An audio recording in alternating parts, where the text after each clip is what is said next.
Oh, I thought we wanted to talk about your first hater online. To my hater, I appreciate you. I love you. I have no problem with it. You could say you hate me. It's fine. I still love you. I'm gonna work hard. I'm gonna be good to you, because there's no reason to be a hater. 98% of the content out there is actually made for that person because that is 95% of the market. And so when I talk to 5%, I know my views are down. I know that bombs our channel. You cannot just be positive and work hard and keep me, Liz, the Marcuses, the Nicks, the Brads, all these people who've stuck with you for years by just being positive and working hard. You had to change as a leader. You had to push me. You had to have more direct conversations with me. We had to implement systems, P for P, yellow slips, whatever it may be, compensation programs. Like, you had to adapt your leadership skills. I want to alleviate the pain that usually has taken 3 years for someone to figure out leadership and compress it down to a year that they usually experience between 1 and 2 million. I want this to be like the home service Illuminati. Somehow you flatline at 2.4 for 3 years, then all of a sudden you went to 12 million. I'm assuming that means we're recording. Yeah, we are, yeah. Sorry. That's a good open. Welcome back. Another episode, the C-Suite Unfiltered with Mike Candies. How are we doing, sir? Fantastic. Awesome. Well, here's what I want to do today. I want to start with just a Mike Candies fun fact. Fun fact. Yeah, just like something, let's go recent fun fact. Like something that you did with Brianna, something that you're recently into, something that you, just like a little tidbit about Mike Candies. Okay, so recently I have moved my sleep schedule again. Oh, here we go. Perfect. I've been going really late and then waking up a little bit later. And so... Staying up later in the PM. So what happens is I leave work, usually the office around 4 to 5. And so I've been recently taking a nap and then a cold plunge in the evening, which then gives me the energy till, very late. Okay. That's new. That's new and exciting. When are you doing the cold plunge? Like after you leave the office? No, I go home, take like literally a 10-minute power nap, hop in the cold plunge, and dude, lights on. Okay. It's great. And then you're going to bed, what, like 10, 11? Like I'm just saying, that's when I go to bed with Brianna, and then I stay and I keep working. Okay, cool. I respect that. I can't do naps. You can't? They mess me up. Really? They mess me up. I can't sleep for a while after. That's what it gives me. So for me, like naps, I always feel groggy. Really? Doesn't matter time of day, how tired I am. I feel great. I wish I could. So like Sarah, my wife, loves a good nap. And she bounces right back. She's like, I got energy. I'm ready to go. Yeah. I take a nap and I'm like groggy. I'm not a nap person. Interesting. Yeah, I just can't do it. I don't know what it is. Wired differently. Anyways, well, there you go. There's a Mike Candies fun fact for you. Dude, if you pair it up though with caffeine and a cold plunge, bro, you come out of that. That's what I've heard. Like I'll pound a Jocko, go home, take a 5-10 minute nap, hop in the cold plunge, dude. See, I am good to go for 10 more hours. I would do that in college. You have like a little espresso or a cup of coffee, then you nap. Yeah. I would do that in college. That sometimes works. But now I have this because now I have to work when she's sleeping and she doesn't like me to get out of bed. So like I have to very much plan what I can work on where I don't have to like talk. I don't have to do anything loud. I don't have to listen to anything. You need like like everyone has like the screen arms, kind of like these mic arms that people have, like screen arms. You need that on like the headboard of your bed that you can just like... a little button. There we go. Anyways, I love that. Fantastic. All right. Well, there's your Mike Candies fun fact to get started, a little lighter to get the day started here with the C-Suite Unfiltered. But I want to talk about the home service boardroom. Oh, I thought we wanted to talk about your first hater online. Oh gosh, I could care less. Genuinely, I couldn't care less. That's the proper term. What was it? Oh yeah, this big long thing of saying you talked to. I beat a dead horse. That's fine. Okay. Like I'm like, that's fair feedback. So whoever you are, thorough. I'm thorough. Yes. It was fair feedback. If you saw the comment, like genuinely doesn't bother me. I take it as criticism in a positive way because. You are the viewers, so the viewers' attention kind of dictates what the content is in a way.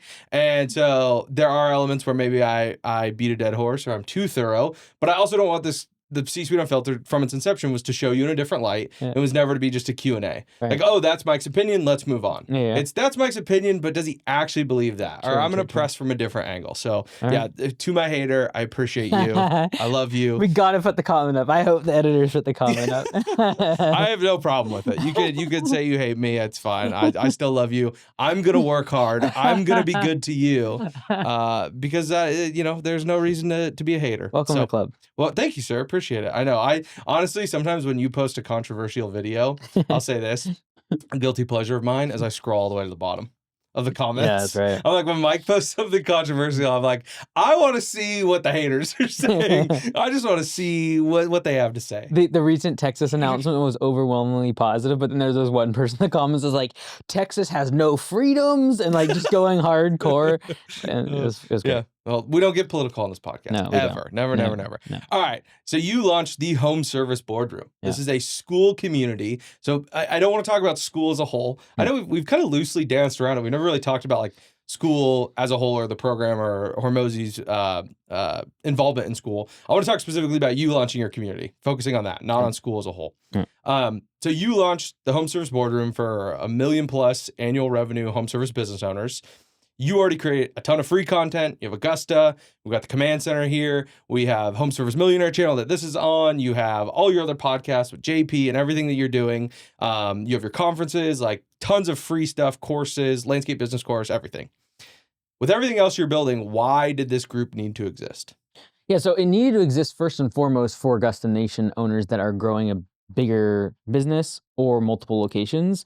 And I've seen that as a weak point inside the system is we have no leadership training. And so as much as it's like, hey, here's a book on leadership, it's like implementation of that. There are so many good books about leadership. And if you just incorporate all of them in your business, you would not need Home Service Boardroom. The bottom line is most people, kind of like fitness and exercise, they still get a coach. The best of the best still get a coach. And it's because you need the accountability and for someone else to hold your feet to the fire to actually implement things. And that's just human nature. And so for larger business owners to be able to be together from different industries is really important. So in a way, I needed to create an environment where owners of Augusta could get in around other industries. So for example, we already have like private security in there, like gates and gate systems. We have gutters in there, cleaning companies in there. There's a ton of different industries. For them to get ideas and see the world through a slightly different lens, but still through a home service lens. And so I'm actually trying to create the environment that I need larger operators inside of Augusta to be inside of, to be able to learn the skills of leadership beyond me just like standing up in front of them and like, all right, do this, and then do this, and then do this. That works for some people. And when it comes to tactics, that is useful. But when it comes to changing your behavior, a lot of times you need accountability. And if you're trying to change the way you communicate, change the way you're perceived, change the way that you lead, it requires like repetition in front of, and then like, okay, no, change that. Okay, switch, change that. Okay, do this different. Okay, do it again. Like that is required. And we know that conceptually for like crew members when we're training them, salespeople when we're trying to get them on a script. But when it comes to leadership, it's like, oh, here's a book, read it. And so I'm trying to create this environment mostly for Augusta owners. And in order to create it really solid, I need other industries in there. And so there's been these two things that I've been really trying to juggle. One of them is I need to give better leadership training for Augusta owners. The second is people that are outside of a struggling business or outside of lawn care and landscaping. I've never been able to serve them. There's nothing I have for them. And I've gotten a lot of feedback around this, and I don't want to do any more coaching. So like there's no more availability to do one-on-one coaching with me because I'm like, it's not a good use of my time. But if I can spend that 1 hour a week parsing that out for 50 or 100 other owners, like I can make sense of that. And so, and if I can do it in a way where it brings really high quality people together for Augusta owners, that I see as a win-win. Because if you, in the past, I can come out, fly out to your business and help you if you're struggling, like for a turnaround show. If you're not struggling, like we know the views are nothing. No one cares. So like, then I can't bring the whole media team and like draw into a 6 to 8 week production in that. Secondly, if you're not in lawn care landscaping and you're not going to join Augusta, like you're not going to ever see me on a live call or ask Q&A. And then when we've done roundtable or the, what's it called? The confession booth, we have tons of people in the queue and it fills up and I get to maybe 10 people out of 100. Yep. And so it's been the most effective way to get really high quality people in a room. It's very valuable for Augusta owners. And then it is also allowing me to be able to help people that are wondering why they have a profitable business that's doing 2 million in revenue, but they just keep beating their head up against the wall and they can't keep growing. Like I was growing, and now I'm like plateaued. So like someone joined the other day, like they've been plateaued at 2.4 million for 3 years. And the unlock will be leadership skills. It will not be the next marketing hack. It will not be the next branding thing. And I now see all their P&Ls coming in. And so I can see they spent 100,000 plus on Facebook ads. And that's not their constraint, because that number has been going up the past 3 years, but their revenue has stayed stalled out. Yep. And it's because they have not been able to attract the type of managers that is required to go from 2 million to 10 million.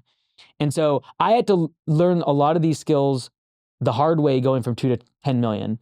And so I'm just trying to break them down. And along the way, the last like 5 years, I've documented a lot of these things and just like made Google Docs on them. And so I'm just basically taking a lot of those notes, I clean them up, and then I'm presenting those to the team or to the boardroom, and I'm doing it once per month and then putting a challenge behind it. So the challenge part to me was really important. And that is like, I do not want to just give you information. I want to see behavior change. And I want you, over the course of 12 months, to have 12 challenges and 12 different topics that we go over. And by the end, you have evidence that you have changed your behavior. And so that's really what I'm leaning into. Cool. Two things I guess I would pick from that answer. The first being feedback loops. It's kind of my mental cue. The second being focusing on the leadership skills, but also opening it up to the public, because you didn't have something for people not in lawn care and landscaping and that just won't join Augusta. Like, there are people that are high-performing business owners. I've had calls with them. I've had calls with some of you that are like, hey, it does not make financial sense for me to join Augusta. I love Mike, love what you're doing, but I'm focused on X, Y, or Z industry. So feedback loops. What you're saying is a group like that is appropriate feedback loops. It's not a one-off conversation with an upset employee. It's not a YouTube hater comment. It is constructive criticism. It is, here's a challenge, do the challenge, and then we will, as a community, give you positive feedback. We will help you become a better leader. We will help you understand how to communicate more effectively. You're just not taking the current feedback loop of, I think my team doesn't like the way I communicate, but I don't know how to better communicate. Does that make sense? You're looking for that feedback loop for these business owners. And for a lot of us, once we've built a seven-figure business, we've been in business for 5, 10, 15 years. We actually don't even know what good leadership looks like if we don't have it ourselves. We don't have the skill. And so first off, you have to have humility to know that you can improve in leadership. And it is a skill worth learning. By people joining the community, they kind of opt into the fact that they know they need to learn. So like, you already have that kind of self-selection of like, someone who's willing to join a group about leadership understands they have a deficiency or they can improve their skills. The second part is them being able to see it modeled and see what good looks like. And for a lot of entrepreneurs, the reason that we struggle with this once we hit 1, 2, 3 million is we haven't been employed by a good boss ourselves. And so we haven't actually seen it modeled in front of us. And for a lot of business owners that hit 1, 2, 3, they're the biggest business owner they know. And so they don't even know how to judge themselves, because everyone they're on Facebook groups or even their competition is 300,000, 400,000, 500,000. That's a very different leadership style, or what it looks like to be good at leadership at that size. Because leadership by example at that size is the way to go. But that's not going to get you to 10 million. Like, leadership by example and like, just let me demonstrate this in front of you might work for 5, 10, 15 employees, but not at 50, 100 employees. And so a lot of them do not have any frame of reference. They have not seen a good boss because they haven't been employed by anyone for 5 or 10 years. And the skills that they have developed are simply a function of what has worked in the past. And what has worked in the past will not work in the future if you're scaling. And I learned this like so hard, like the most brutal way, and like had to change my mindset about stuff, how I communicate and all the rest of it. And so I'm hoping to break a lot of those concepts down. So it took me maybe 3 to 5 years, they can get done in 12 months. Yeah, I really like what you said there, because I'm thinking about my own personal journey as a leader and as someone who you entrusted to manage your original location. Was I saw leadership modeled by you and Liz. And so I was like, okay, I just want to copy that, because they are good leaders. They have treated me well as someone who is a steward of their leadership. And therefore, I want to exemplify the traits that I saw in you and Liz. But I also had to learn it myself, where I like distinctly have this like core memory of one of the times I was leading and I had some issues with the crew. And I was explaining it to you in one of our weekly meetings. I was like, well, this has kind of happened, and this was like their body language, and this is whatever. And your reaction was, that's bad. And I was like, I couldn't see it because I hadn't had that experience, and you were an objective opinion that was like, the way you just described that situation to me with those employees is a bad situation. We need to fix it, and here's what you need to do.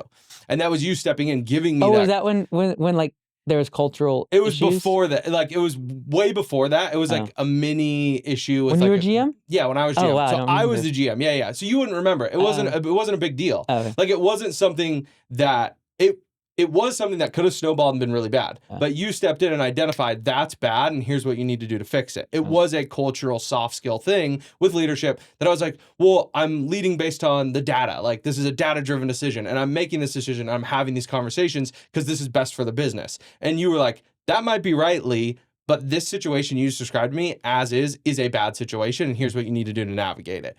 And so that's what you're saying. You're kind of opening that door where like, okay, people maybe could watch YouTube videos of you, see, your leaders, practice those skills, but they need that corrective action, that focus, that group pointing them in the right direction. Yeah, I think when it comes to what we demonstrate or what we consider a good leader, we can only have a frame of reference. So whether it be pastors, parents, other leaders in your community, whether it be nonprofit or businesses, that's what you consider yourself as and compare yourself to when you say, are you a good leader? But if you've never seen what good looks like and you came from a boss you didn't like, boss you never got along with, and you're like, I'm going to go do my own thing, but you've only seen a bad boss, you're going to probably feel like you're doing a pretty good job. But in reality, you cut people off, you have huge amounts of churn, you start growing to the point where like every manager leaves after 6 to 12 months. Like, why is that happening? And for a lot of people, they understand, okay, yes, it's a leadership problem, but then they don't know where the next step is. Like, why? Like, what do I need to change? I want to change, but I don't know what to do. And I think that's hopefully the thing that I want to demonstrate in front of the owners. As I'm watching through the video with Lee, I realized one of the biggest questions wasn't answered, and that is, how do we do the revenue verification? When you join school, you'll immediately get a direct message from me, and you'll just need to submit your profit and loss statement that shows at least $80,000 in monthly revenue, or if you want to show a whole year, it needs to be over $1 million. So one of those two things have to be true, and we do this just to increase the quality of the group and the conversations that are being had. And it's not beginner stuff. It is certainly focused on leadership. So just want to answer that because that's one of the main questions I get about joining the group. So join the day, because at 50 members, I am going to be increasing the price, and that's only going to be to new members. At the time I'm recording this, there's 8 more spots available. So get in now, and I look forward to seeing you inside the boardroom. Well, cool. We'll jump to a different question here. We could really drill in on that, but I want to ask more about the group, kind of zooming out a little bit. Like, why specifically build this for owners doing that $1 million plus? Is it specifically because of leadership? Is there specific advice you can give to them versus because people the rich only get richer. Yeah. The comments hate Late stage capitalism. Yeah, they're like, you're only helping the people who have money. And it's like, no, there are like thousands and thousands of videos. So let me give you the chance to explain that. This is some of the notes I had, like, is it changes at that stage that make like the advice different? The problems are different. The community needs to be different. And I'll let you define that, but those are like some thoughts that I had. It's like, it's different advice. It's different people. It's a different community, different problems. Like, why specifically are you making that the threshold? Like, you cannot get into the club unless you meet this requirement. Because leadership looks different at that size. Leadership at 200,000 is go out and do more work. Like, put your big boy pants on and grind and hustle. And when you get your first employee, demonstrate to them what good looks like by working your face off. And you just do more door hangers, upsell them more times, make more phone calls, and work more hours. And as much as you want to get around that and be like, I need a leadership training. No, you don't. You need to lead yourself. Like, you need to go out and work and hustle. And then when you get your first employee, be with them all the time and demonstrate what good looks like as a technician. And so having that person in the group, they would learn the wrong skills at the wrong time. Fair. And I will also say that 98% of the content out there is actually made for that person, because that is 95% of the market. And so when I talk to 5%, I know my views are down. I know that bombs our channel. It hurts my media team because like we need to make money. And so in a way it's selfish in that I know that the content I'm sharing in this community would bomb my channel, and a 4-hour video about marriage is not going to do great on a Mike Andes video. And so that's part of it. Part of it is if I give that information to someone who's just getting started, that's actually the wrong information. What they need to know is work harder, do more hours, get better at doing your follow-up phone calls. And that's the stuff I have made 5,000 videos about and have tons of free content about. And so my objective now, like how I've framed it, is like, I will do everything possible to make as much free content as possible, free tools as possible, to get you from 0 to 1 million. Once you're past 1 million, I need to actually get you in a community of very tight-knit other owners that are in the same size, because a $200,000 operator does not understand the problem that a $3 million operator is going through. They don't. They've never seen what 10 employees walking into your office and quitting at the same time feels like. And so I will also say that everyone thinks that someone who has a $2 million business is somehow has it made. Like, why are you helping people that are making more? I get to see every P&L of people that come in now. And so the other day, I saw someone doing over $5 million in annual revenue and losing a lot of money. And so as much as people would say, oh, this person is so successful, why would you help them more? No, they're still struggling. And just because the revenue is high does not mean they have figured out management. And you can tell in their P&L that there's churn in the mid-level manager. There's a bunch of reasons how you can tell that, especially when you look at the amount of overhead salaries and several other things. But when you see that, there's still pain. It's just hard for that person to go describe to their peers that I'm still going through pain as an entrepreneur, as a leader, even as a business owner when it comes to financially, because you're the biggest guy in the room. And for a lot of these people joining, they are the biggest business owner that they know. There's no one else and so everyone around them thinks they're doing well. And that's a very hard place to be, because you can't say, actually, I'm struggling. Because none of the people around you actually have the answer or the solve for the situation you're going through. And so I'm trying to create an environment where those people, it's safe to be like, hey, I'm struggling. I cannot get a manager to stick with me for more than 6 months. I'm losing money, but I don't know a single person in my network that's making as much as me in terms of revenue, and they all think I'm doing really good. And that's like a weird place to be. It's just as painful in a different way as being the operator that's physically stressed in your mind because you're working 7 days a week, 14-hour days. It's just a different type of stress, and I think everyone gives credence to the person working their face off because it is physical stress, but the psychological stress that comes along with a 7-8-figure business is a different form of stress. Like, no one's gonna complain about me sitting at my computer. I joke with Brianna all the time. I'm like, yeah, I'm really stressed out. I've been sitting at my computer all day long. However, it is a different type of stress that needs to be dealt with. And because we in blue collar world, a lot of times we'll put on a pedestal the sweat that comes along with growing when you're smaller and the equity of growing the business, boots on the ground, doing the work, working hard. We have a hard time actually putting into words the stress that comes along with sitting at a computer trying to balance numbers, sitting at a computer wondering why you can't get managers to stick with you, sitting at a computer wondering why you're spending 6 figures on ads and that keeps going up but your revenue's flat. We have a hard time being able to sympathize with that person, and that person has a hard time being able to get the answers they need because everyone in their circle sees them as the most successful person. Mm-hmm. Yeah, I'm even thinking about you as my leader, right? As my direct manager and CEO. When I joined, you hired me the year you broke $1 million in annual revenue. So that was the first year. Really? Yeah, the first year you did like 1.1. Oh, so it was in like the year or two after accident? Year after accident. It was right up. Yeah, it was a year after the accident. So I didn't know about the accident. Like I found out about it later. But anyways, I joined the fall you broke like 1 million. You did 1.1 million. And I mean, while you were talking, I was like, yeah, I remember like having conversations with my friends and my then girlfriend, now wife, that before you told us, before I told you guys, it was an offsite. Lee dropped it. He's like, so there's this girl in Tennessee. I think we're gonna get married. The Southern girls just get us, man. So I remember like distinctly being like, yeah, I like this guy. Like he's positive. I think he cares about me, and like I could tell you worked hard. Yeah. And so I was bought in because you were a better manager than any other manager I'd had previous. I was like, you're positive, you care about me, you work hard. That got you to $1 million.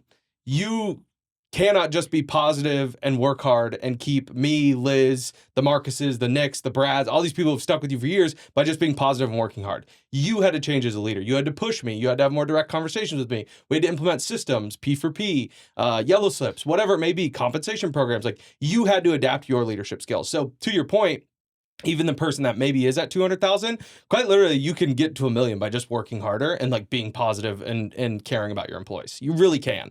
It's once you cross that threshold that the stress changes. As you talk about with the owners in Augusta, it becomes a more financial and a more psychological stress. And I think that's really cool that you're leaning into that because, you know, we really believe here at Augusta, like a lot just comes down to the way someone leads. So I want to pivot a little bit from the specifics of like where the group's at today, the inception of the group, and talk about like what you hope this group to become. Because I know you don't really nowadays, especially in your entrepreneurial career, you don't launch new ideas or concepts without thoroughly thinking through the long term. Like you've gotten better at that. And I think I'm sitting here like, what do you hope this group becomes in 3 to 5 years?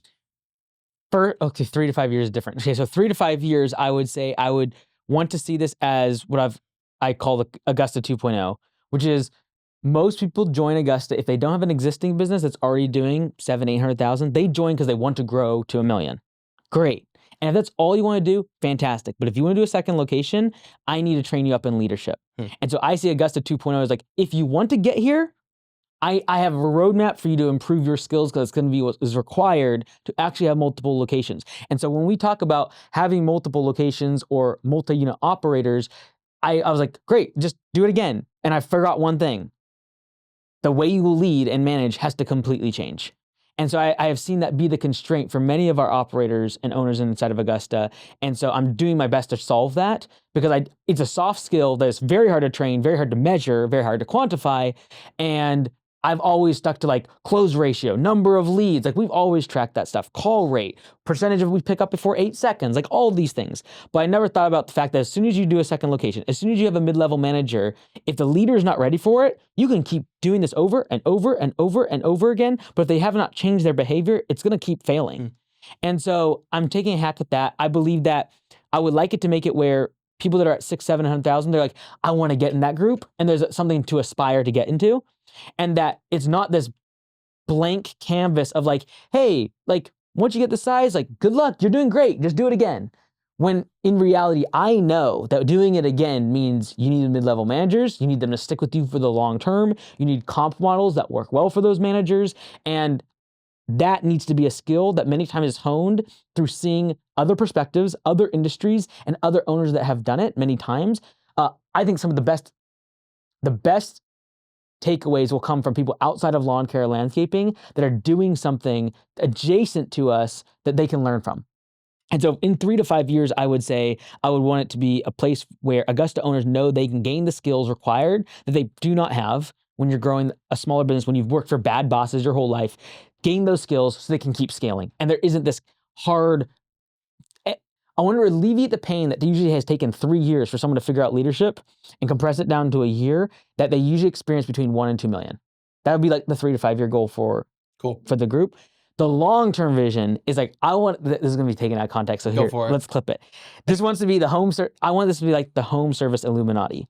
It's like this group that everyone just knows, if you've been in home service boardroom, this takes a while to build out this reputation. Like you're just an absolute savage.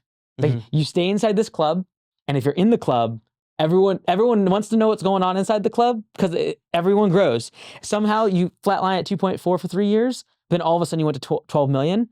I want that. I want that as reputation of just like this absolute Illuminati. As it's just such. That's what I want it to be. Like the what's it called? The Navy SEALs of the home service industry. Yeah. If you can get into it, it's like your ticket to be able to become the leader that is required to get to 10 million plus. And I want example after example after example of like they were at 2 million, 5 years later, 12 million. They were at 1.4, 5 years later, they're at 7 million. Like I just want example after example, but that's going to take quite a bit of time. Yeah. But that would be my goal. It's like everyone wants in, but you got to pass 1 million. And once you're in, it's just like this, like, I don't want to call it hazing, but there's like this process of like, everyone just pushes you to become a better leader. And there's so much peer pressure to become the certain individual that is required to build an 8-figure biz.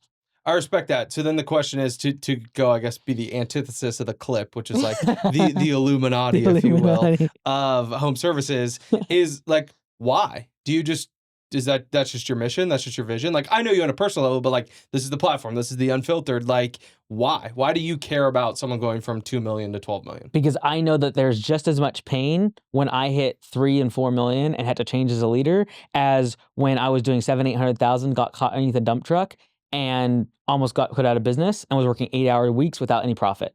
There is just as much pain at $3, $4, $5 million and wondering, why can't I keep managers? Why am I spending all this money on managers and they don't stick? And not having the awareness or the people around me to point out, oh, it's because of the way you talk. It's because you said this to them. It's because when they said this, you said this. And no one feels bad for that person. Yeah.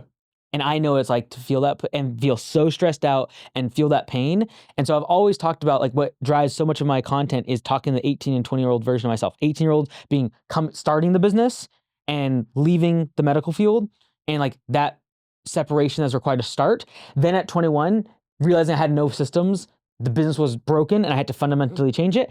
And I believe that there's this third avatar that I will start to talk to more, especially in this group. And that is the $3 to $4, $5 million revenue that I was at, and just like wondering what is this invisible hand pushing me down, and realizing eventually that it was me and the way I communicated and the way that I led. And by no means am I perfect, and everyone needs to have a certain style, and there's wide variety of styles that work. But understanding what universal principles of leadership actually keep you from growing a bigger business and keeping good people and attracting great talent and building a vision that is vivid enough for your team to be able to fit their dreams inside of, those are things that are foreign to me. And no one else was going to point that out to me because I had a bigger business than everyone else around me. And so that would be like the long-term vision. Yeah, I love that. Fantastic. Well, let's pivot off of that. I had a couple other questions, but I think you answered 99.9% of them better than I could have primed them. So I want to talk sabbaticals. So you talked about this. Someone had to bring it up. I didn't want to, I never want this to be a podcast where we talk about other podcasts. So it's not going to be that. Okay. Shout out you and Jonathan Potoshnich talking about sabbaticals. Lee's like, so I actually need a couple years off. No, not at all. Not at all. No, I'm loving it.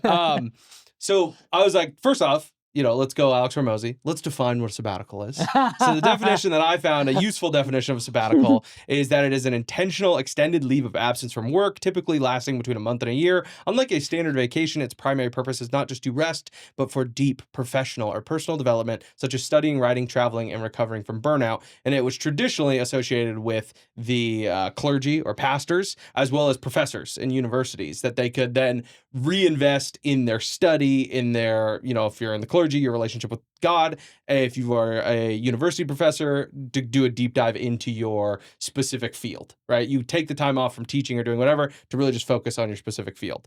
So I wanted to know, because you recently said this, not talking about specifically what you and Jonathan talked about, I want to extract something you said from the conversation. You said that you probably couldn't take a true 30 to 90 day sabbatical from your businesses until late 2028 at the earliest. Yeah. Okay, well, I'm going to commit by the end of 2028 to take one. I think you should. Not this year, not 2027, but I can commit to the end of 2028. All right. I'll take 30 days. That's great. I think it would be fantastic. And I can't wait till the day I can ask you, what'd you get out of it, or if it was a big giant waste of time. Why that timeline specifically? Like what was going through my head when I said that? Yeah. This is C-Suite Unfiltered. But obviously, you can't share too much. Okay, the honest truth is what I said, and that is like, I do feel guilty. Okay. But I would feel guilty doing that 100%. Especially when I feel like right now I do not serve all of the people that support me to the level that I would feel comfortable enough to be able to step away from daily operations and grinding and pushing. And what I mean by that is not to take away from the leadership teams or the people that are doing the work, but the speed at which we'd move would slow down if I stepped away right now. And we still have that much time for me to catch up to the point where I feel like the sabbatical would be beneficial to the organization versus slowing it down. And especially around several elements of the businesses that I think that right now I cause some pain for our members, and I need speed to compress that time frame of how much longer that it lasts.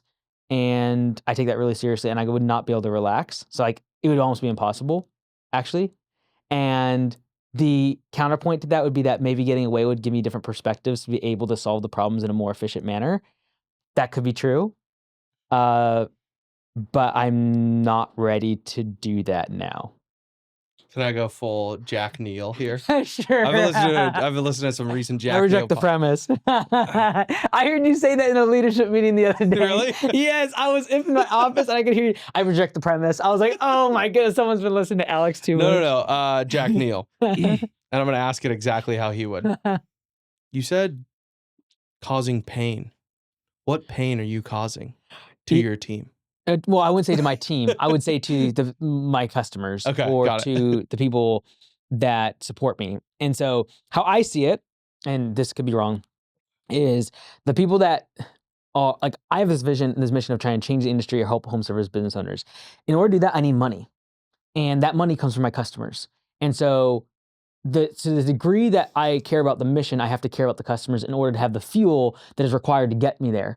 And so if someone gives me money at a stage at which I feel like I am not yet deserving of it, I feel that there's this gap, and I can fill that gap by showing how much I care and how hard I am pushing towards the goal. Whether or not that is just a broken psychological thing in my brain is debatable, but I do feel that. And so there are certain things that I feel like I have done a good enough job, and I always am giving my best, but the actual end result, the product is good enough. There are other aspects that I feel like that are deficiencies that cause pain to the people that support me, and until they are, quote, good enough to where then I can step away and step back, kind of like if you're doing a molding or you're doing a, what's it called, like a sculpture. Like you gotta get to a certain point before you step back and start asking yourself, should I refine this, should I adjust this? It's like, no, you gotta still like whack out this huge chunk. Okay, like let me focus on that, and then I'll step back and I'll get more reflective about how I should fine tune this. I'm not at the fine tuning point perspective yet. And again, I could be flawed and I could be wrong on this. I will never know if I'm wrong or not, but I need a year to, for me to feel good enough stepping away to be able to get that reflective about the business, because that is a luxury. And this is a key part that Jonathan said. He's like, what we're talking about right now is a luxury. Like, this is awesome that we even get to talk about this. And I don't think I've achieved that level yet. So what has to be true then by late 2028 that isn't true today for you to be able to take that Should I say that? That's where like, and I'm not pressing you to share I need my public NPS information. scores on every department to a certain level. Okay, that's fair. No, don't ask me the next question. What is the number? No. That wasn't the next question. That wasn't the next question, I promise. That's fair. That's fair. Do you feel, okay, let's just play devil's advocate, because that's what you do on podcasts. Do you feel that an NPS score, albeit a metric that all businesses use to track customer success and satisfaction, do you believe that that is too objective of a reason to take a sabbatical, and you aren't taking in certain subjective elements, like this leader on this team has just been crushing recently, and maybe something outside of NPS is so drastically positive that maybe the public doesn't see, maybe the customer doesn't see, but this leader could handle me being gone for 30 days. Like, that's a subjective thing that maybe is not impacting your NPS. Does that make sense? Oh yeah, the reason I said 28 also is like, I'm confident enough to know that if I did nothing for the next year, we would get there. Got it. I'm confident with our leadership and with the direction and where we're headed for all the current deficiencies that I see, we have the roadmap to get there. And if I did nothing, if I checked out today, we would have an NPS score over what I require in every department. Does the roadmap set? Yes. Okay. And the leadership team is in place to make sure it executes well. So that's why I can confidently say by the end of 2028. So the deficiency is we just haven't hit certain goals yet. I want to get there faster. So how do we get there faster? I feel like that's still my role as a founder, is to push, to see Cool. where the areas are, like all the little 2%, 1%, 5%, hey, this course correction here. I think we're all generally going the right direction to get there in 2028, but I think we can do it faster and more efficiently by me being still involved. I completely agree with that. And that's an interesting conversation that I had with Nick, because obviously we listened to the podcast and I was like, what do you think? What do you think? And so we're like going back and forth. And I don't want to speak for him, but we differed slightly. Oh, really? Whereas he thought progress would almost stall. Really? And like I said, I don't want to speak for him. And I was like, and then I thought internally, I was like, but you've laid out a path for me and my goals. Yeah, I think I report to you on a weekly basis. You check in. You want to know when things are right or wrong. Like, you sent me a message the other day, like, hey, why is this invoice X, Y, and Z? Like, totally fine. Like, that's your job as a CEO to check and make sure I'm doing certain things the way you want them done.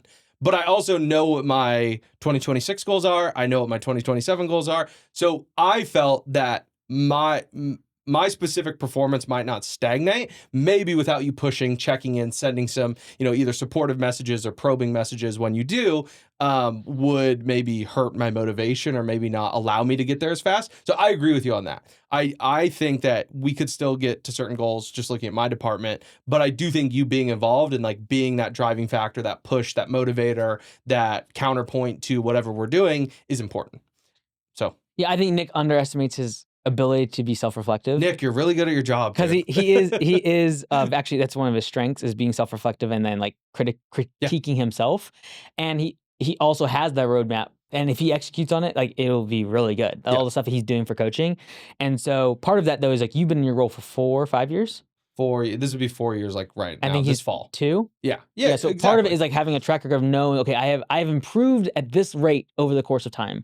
And so I think Nick is really starting to escalate how fast he is improving his department. And I I think he underestimates just how good he is at his job. He's really good at his job, like really good. And that's what I try to like share with him. I was like, but you know what you're doing and you're developing stuff. Like Mike isn't looking over your shoulder developing this stuff. Yeah. You're checking in with him and making sure it's going the way he wants it as the CEO, but like you still know the roadmap, right? I feel like also like when I'd say a few years ago, you and I were really hands-on and stuff in sales, for Yes. example. And so you probably would have felt like the dependency a little bit more. Exactly. And so more recently with Nick, we have done the same thing with what he's doing. And so, but the roadmap's there, he will execute on it. He probably just feels like, oh, like I will need that again. And yes, you will, but you will also be self-reflective enough to see what works and what doesn't, and then be able to self-correct.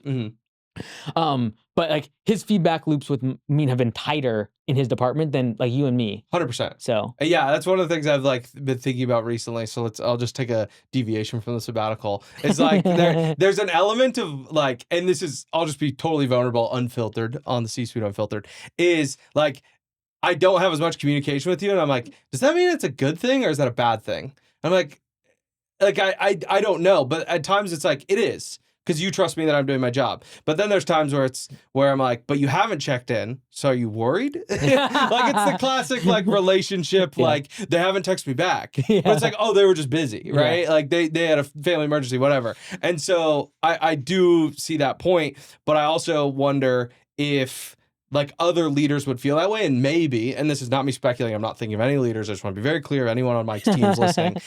Is it more so that you're like, just by being that driving factor, by being the coach, like you are the head coach, like you have put together the team of all-stars, and I'm just using that term colloquially. You put together your team of all-stars, you know they know how to run, pass, catch, whatever, but you still are going to call the plays. You're still going to check in, and you believe by you calling the plays, you checking in, like we'll just get to those goals faster. Yeah, I think the evolution I still have not done, and I think it'll happen in the next couple of years, is going from player coach to coach on the sidelines to general manager and then in the owner's box. Right. That's different, like a different progression. I feel like true owner's box is you're running a 50 million plus organization in terms of revenue. I'd just say it is a very broad stroke. Everyone's like, I want to be the owner working on my business. Like, well, you're running 300,000. Like you're not there. And so I feel like there is still a lot of growth for me personally and in my leadership style to be able to be that person. But you also, the closer you get to the field, more impact you can have faster. So like the owner might want to make a change, but it takes 2 years to reinvent the team. Whereas the coach down on the field can be like, get that guy off the field, replace him right now. And so there's a faster feedback loop. And so the coach that's down on the field can become an owner down the road, but they need to have usually more money. They need to have a little more credibility from a business perspective or whatever, but they have less feedback loops with the players. The actual result of the team's performance is impacted by the owner in longer term versus the coach on the field. And I'm still making that transition.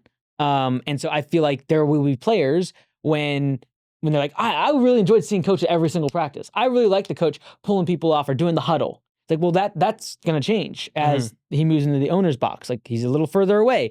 He's still seeing every single game. He's still paying for everything. He's still looking at the very long-term vision, but I'm not at the point where I'm looking 5, 10 years down the road every single day. I am still very much with the team. Right. Yeah. And there's always going to be pressure whenever someone goes from player coach to coach on the sidelines to general manager to owner's box. There's going to be a little bit of pressure and the team adjusting to that, I'd say. Yeah. Does, when Mike Handies hits a certain amount of net worth, does he become a minority owner of any professional sports teams? I don't think so. No, I think if I ever did a sports team, I would want to own the whole thing. Yeah, fair. Which then you're talking multiple billions. Yeah. Yeah. Which we're getting there. That's what I'm saying. If I ever did, I would want the whole thing, which means we gotta, we gotta keep going. Gotta keep going. Yeah, we gotta buy out Nintendo's share of the Mariners. Right. All right, last question for you. We will do not financial advice. We gotta go quick here. But what would you define as a successful sabbatical for yourself? Like right now, if you took one, let's just do the hypothetical. You take one right now. I think the sabbatical to like debate. Okay, continue what you're gonna say. No, you take one right now. Let's just call it 30 days. Okay. Hypothetical, you're gone for the next 30 days. Right now I'm doing it? Right, or later this year. Like get out of the kind of busier season, call it winter before conference. Yeah. You take 30 days. What would you define as that successful being sabbatical once it was over? Like what would you hope to achieve or have happened? I think if I did it now, it'd be more personal. Like I have done 12 years. of just working. So like it'd probably be more personal, and like the potential personal side effects of like getting through the phase of being agitated and stressed and feelings of guilt, like getting through that would probably be the biggest benefit now. I feel like there's going to be more benefit. Again, this is like that slippery slope. It's always going to get better. It's like, I'm aware. But I think if I look down more like the 2028, the sabbatical would serve a purpose in the business. And that is, it would be a physical separation of coach on field to coach in the owner's box. That would be the change. Because when I come back, I have a very different perspective and I'm completely removed from any of the daily operations. And I think that that's what I'm working towards. And when I do take the sabbatical, there'll be an intention behind it versus just personal improvement. Fantastic. Any financial advice for the people? Non-financial advice. I don't have any, dude. I'm trying to look around for inspiration. You're giving too much to JP. Yeah, I know. You're not saving it for our pod. I've been fine. being promiscuous with my my non-financial advice. Just putting it out there for anyone. Okay, here's some non-financial advice. If you're currently invested in the QQQ, i.e. the S&P 500, you want to look at your expense ratio. Okay. And I would rather have that lower. Because like, for example, you can have like in an actively traded fund, you might be paying 0.1 or 0.2% as your expense ratio, which means every year they take that out no matter what. If it goes up, it goes down, doesn't matter, they take that expense. That's the cost of managing the fund. For an index fund, it's usually pretty low because it's not actively traded. That being said, there's still expense because they got to rejigger and rebalance things ever so often. If you're invested in something like from Vanguard or from Charles Schwab or whatever that is tracking the S&P 500, look at your expense ratio. It could very well be 0.07 or 0.09% expense ratio, which is very low. But the IVV is the lowest expense ratio for the S&P 500 if you're investing into it. And I believe it's right now 0.03, which technically speaking is less than half the expense compared to other funds, index funds. And so if you're just like, hey, I'm just passively putting money in the S&P 500, I have it on auto coming out of my account, consider going to IVV, which is the ticker symbol for an index fund tracking the S&P 500. Not financial advice. Not financial advice. Not financial advice. Not financial advice. All right, fair. So my non-financial advice is I felt personally called out by a recent Alex Hormozi newsletter. So sometimes you got to read newsletters. Okay. Because like for all the newsletters you get, and I subscribe to 4 newsletters. Okay. I'm very specific. Yeah. Yours, obviously. Duh. Alex Hormozi, because he just drops like one a week. Email faithful. Yes. Scott Galloway. Okay. He's a few too many from Scott though. He's teetering. He's teetering. And then my coach, Mike Manzi. Oh, right. But Alex had one recently about having a group. And one thing he shared that was really interesting, he said, shared methodology allows you to stay focused with zero decision fatigue or wasted time on other methodologies. Meaning, like, stay in your lane, stay hyper-focused on your lane, and do the thing that will make you successful in that lane. Don't take in all these other opinions. And I think we all get distracted. We all want to try the new thing. And to your point, like, I've been in this role for 4 years. So there are so many times where I'm like, I should try this. I should do that. It's like, just do the thing. Like, let's make a minor tweak. Like later today, we're making a very minor tweak that's going to take an hour of your time. It's like to my sales philosophy. But I'm not like massively doing this like quarter-long project that's going to drastically change sales. It's like, just stay within the methodology that we know works. Stop looking at everything that doesn't work and have a group. I.e., if you're over $1 million in annual revenue, Yeah, that's right. please join the Home Service Millionaire Boardroom. That is a C-Suite Unfiltered. Thank you for your time. Like and subscribe. Let's go.